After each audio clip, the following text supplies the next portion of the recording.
Morning, folks. Now, you're probably looking at me and thinking, this guy doesn't look like he's slept for a few days. Well, you would be correct. I'll get this out of the way first, get the unpleasantness out of the way first. My sister gave birth to a little girl, my niece, Michaela, on Thursday.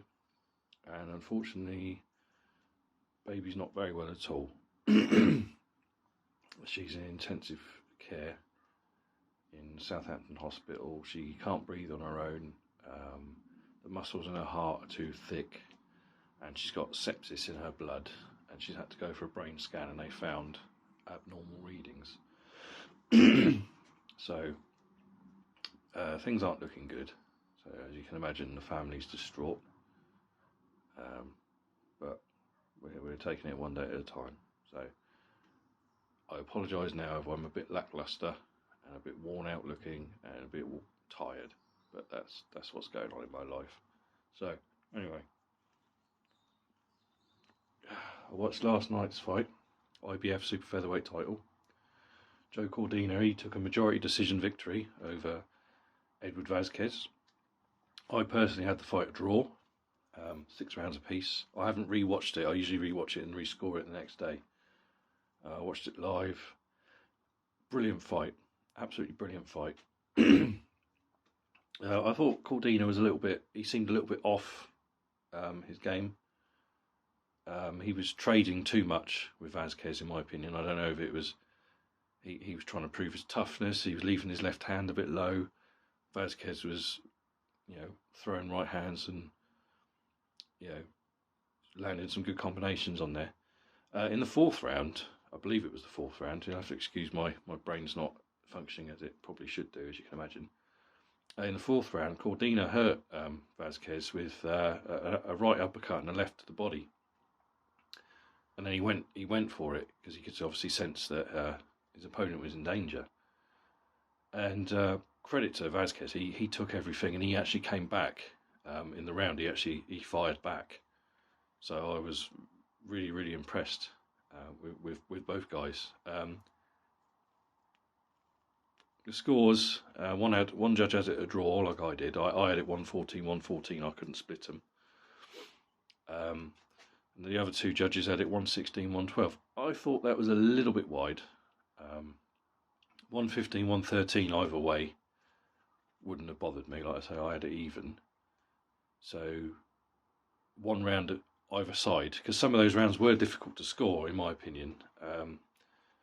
It was very tit for tat. 1 minute Cordina would be on top, jabbing and throwing combinations, good 1-2s down the pipe, and then Vazquez would fire back with clusters of punches to the head and body, and it was just like, wow, there were a couple of rounds I thought, do you know what, I can't split these guys. Very, very, very good fight. I'd like to see it again. Cordina was quite fired up at the end, because obviously Edward Vazquez was very, very disappointed, as you can imagine. A close fight like that, it didn't go his way, and you could see as soon as those scores were read out, he was fucking fed up and pissed off, and you get it. I mean, these guys put their health and their life on the line for our entertainment, for the riches that boxing brings. And I felt for the guy. Like I say, whoever had lost, I would have felt bad. If Cordina had lost that fight, I would have felt bad for him, because it was one of those fights where no one really deserved to lose, in my opinion. They both went for it. Like I say, I'd love to see the rematch. Whether or not it'll happen, I don't know. But yeah, Cordina was quite fired up in the post-fight interview. I will say, for DAZN, I don't know who does the commentary in America, but the commentary in this country, in the UK, is fucking diabolical. I can't bear the sound of Tony Bellew's voice. Darren Barker just irritates the shit out of me, and I end up just turning it off. I mute it half the time, or I turn it right down so I can barely hear them, because they just irritate me. Sky Sports is the same. With Matthew Macklin and various other people. Got great respect for these fighters, and don't get me wrong, but sometimes I think, just shut the fuck up. You sound like a moron. or they blatantly are biased to the the home fighter, the network fighter, whoever, and it just gets on my fucking wick.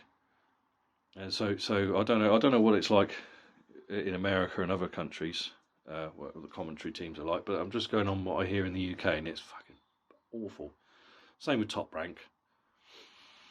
You know, is it Cristina Poncha? She just waffles and waffles and waffles and doesn't really. It just, her voice just grates on me. It's just a personal thing. I mean, luckily she has Algieri or Jamal Herring to sort of bounce off, so it's not quite so bad. Michaela Mayer doesn't bother me. I like it when she commentates because she's very knowledgeable. I'm not saying Cristina Poncha isn't, but she's just not my cup of tea. So yeah, commentary. I yearn for the days of Ian Darke and Jim Watt and Barry McGuigan. Glenn McCrory, people like that, and the USA, the American fights we used to get growing up. Jim Lampley, Larry Merchant, George Foreman, Roy Jones Jr., Max Kellerman. They were all entertaining. You might not necessarily agreed with what any of them said at times, but they were entertaining. I always enjoyed listening to them. But I find that the commentary now is just fucking diabolical. It really is diabolical. But that's just my opinion. And of course, the main support, IBF light flyweight title. You'll have to excuse me. I'm going to butcher this gentleman's name. The South African Sivan Anthi Nontshinga. I'm sorry if I ballsed his first name up. I'm English. This is what we do, I'm afraid.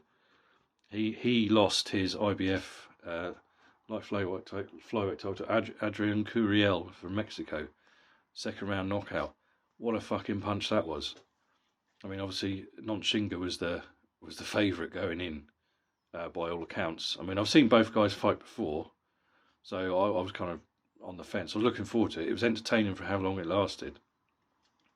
That fucking right hand straight over the jab over the left hand of Nontshinga, bang, and he was out when he hit the floor. He caught his back of his neck on the bottom rope, and I think Sparkle Lee was the referee, and a lot of people criticised her for stopping it. When she, fuck it, see the state of the guy is Nontshinga's, his mouth guard was out, he wasn't really moving. I've seen a few people criticising her online this morning. I think, what do you want? Yeah, the guy wasn't moving. She waved it off pretty much immediately without really counting. So a lot of people were saying it's a big upset. Look, this is boxing. One punch can change a fight, and that's what happened. I mean, it was pretty toe-to-toe stuff. They were both going for it. They were both trying to take control of the fight from the first round, and they were really sort of hammering each other. So it was spicing up. It's a shame it didn't go longer, because it was winding up to be a fucking good fight, and it was for as long as it lasted. But that right hand, bang, right over the top, and he just fucking went. He was gone, and I think it was the correct move. Correct call. Why bother counting? The guy wasn't moving. His gum shield was out. So, yeah. So that was a good result. I enjoyed that fight. Another Mexican world champion now. Trouble with these light divisions, the light flyweights and the straw weights and things. A lot of people don't talk about them. They really don't talk about them. People aren't interested in them, and I think that's a shame. Unless you're a boxing purist, a boxing fan, you'll like it. But unfortunately, very rarely they end up being big names. So it is what it is. Right, I've got to go. I've got things to do. I'll say, if you could send prayers to my sister as we speak, and my niece, obviously, and hopefully she pulls through.